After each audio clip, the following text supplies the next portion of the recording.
Hello, my name is Pooja, and I welcome you back to a new episode of Around the World, a program which focuses on enhancing your understanding of global affairs and geopolitics.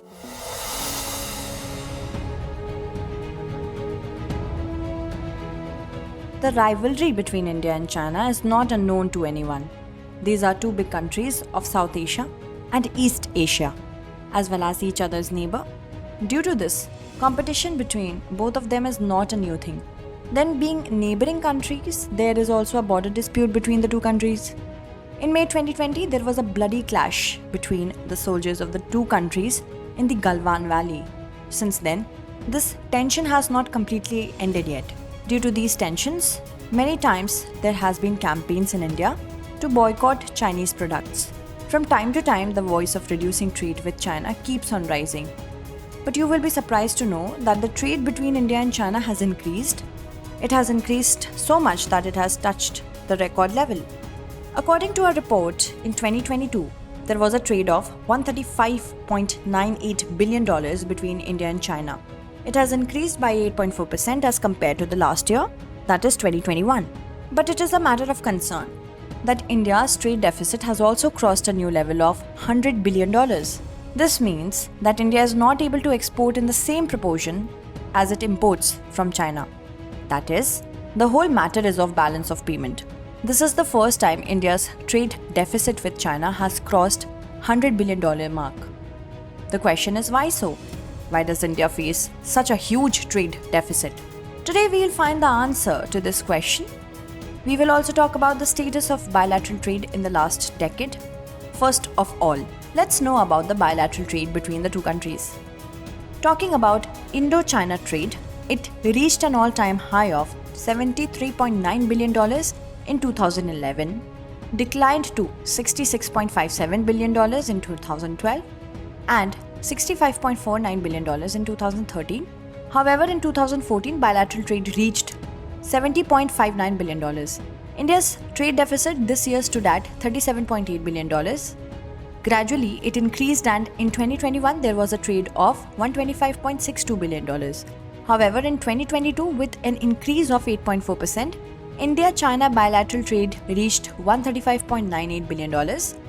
India imported from 216 countries and regions around the world in the year 2021-22. But the maximum import was from China. China's share in India's total imports stood at 15.42%. According to statistics, the goods imported by India from China in 2022 have increased by 21.7% compared to last year, and it has reached $118.5 billion. At the same time, a huge decline of 37.9% was recorded in India's exports to China, and it has reached $17.48 billion. India's trade deficit has now crossed a record level of $101.02 billion, while in 2021, this figure was $69.38 billion. This increase in trade deficit is about $32 billion, which is very worrying for India. According to experts, there was an increase of 43.32% in bilateral trade in 2021 as compared to the year 2020. This was the time when the tensions between the two countries reached its peak in the Galvan Valley. If we take stock of the last decade, the bilateral trade between India and China has increased year by year. Statistics show that between 2015 and 2021, trade between India and China increased by 75%. If we talk about annual growth, then on an average, there has been an increase of 12.55% every year. Now the question is that, what are the reasons that India is facing continuous trade deficit? Actually, India sells raw materials to China, while China sells most of the finished products to India. Apart from electrical and mechanical machinery, India buys many types of chemicals from China. These chemicals serve as raw materials. These chemicals are very important for the Indian pharma industry. In the year 2021-2022, India has brought electronic goods worth about $3,000 crore from China. This includes spare parts, sound recorders, electrical machinery, televisions, and many more. Electronic goods are followed by nuclear reactors, boilers, fertilizers, auto parts, and aluminium. The things that India exports to China include iron and steel ore, cotton, slag, organic chemicals, etc.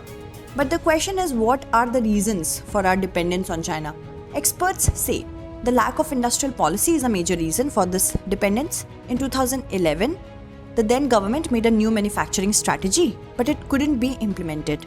Statistics show that from 1992 to 2014, the proportion of manufacturing in India's GDP remained at 17%, but after 2014, it registered a decrease of 2% to 3%. There was a time when the raw materials used for making API, that is, active pharmaceutical ingredient medicine, was exported to the whole world by India. But now the situation has become opposite, and country's pharmaceutical industry has become dependent on China, and India continued to lag behind in this sector. However, it is not that the government is not trying to reduce its dependence on China, but the government of India has not got any special success in this. It is believed that the production-linked incentive scheme started to strengthen the manufacturing sector in the country will reduce India's dependence on China. But the balance of bilateral trade is still completely tilted in favor of China.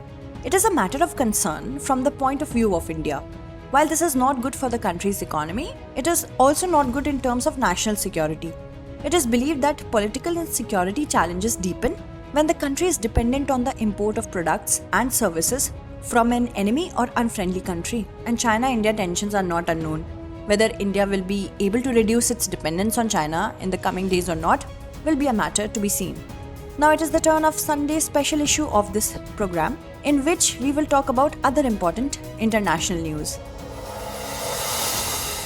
Last week, Egyptian President Abdel Fattah al-Sisi arrived in India to attend the Republic Day celebration as the chief guest. On the eve of the Republic Day celebration here, the representatives of the two countries agreed to elevate their bilateral ties to a strategic partnership covering mutual security, defense, energy and economic aspects. In addition, the representatives of the two countries also signed 5 MOUs covering cooperation on culture, youth affairs, cybersecurity, information and technology, and public broadcasting. Significantly, the relations between India and Egypt have been cordial for centuries. In global affairs, India and Egypt are founding members of the non-aligned movement and have mutual defense ties dating back to the 1960s. Looking at these old relations, India also invited Egypt as a special guest at the G20 summit. Chris Hipkins became the 41st Prime Minister of New Zealand after the sudden resignation of Jacinda Ardern. In addition to Hipkins, Carmel Sepuloni was made the Deputy Prime Minister of New Zealand. Chris Hipkins has served as Education and Police Minister under Ardern. Nevertheless, it is going to be a challenging year for Chris Hipkins as Prime Minister because at the end of this year, general elections are to be held in New Zealand, and according to the polls, the Labour Party of Chris Hipkins is trailing behind its opposition Conservative Party. Let us tell you that the Crown of Britain is the symbolic head of New Zealand. The Crown participates in the governance here through its representative. Currently, Kiro is the Crown's representative in New Zealand. Recently, Rwanda's army opened fire on a fighter plane of the Democratic Republic of Congo. According to Rwanda, it fired because of the airspace violation by the aircraft. Congo's Sukhoi 25 aircraft has violated Rwandan airspace for the third time. After this incident, Rwanda has accused the Congolese government of inciting war. However, Congo has outrightly rejected this allegation of Rwanda. Congo has also said that this aggressive step deliberately taken by Rwanda is equivalent to war. This has been done by Rwanda with the aim of undermining the Congolese peace deal with the M23 rebel group. Let us tell you that M23 is an ethnic insurgency group based in Congo. Most of the people in this belong to the Tutsi ethnic community. They are believed to be of Rwandan descent. This is the reason why they are commonly called Rwandophone in Congo.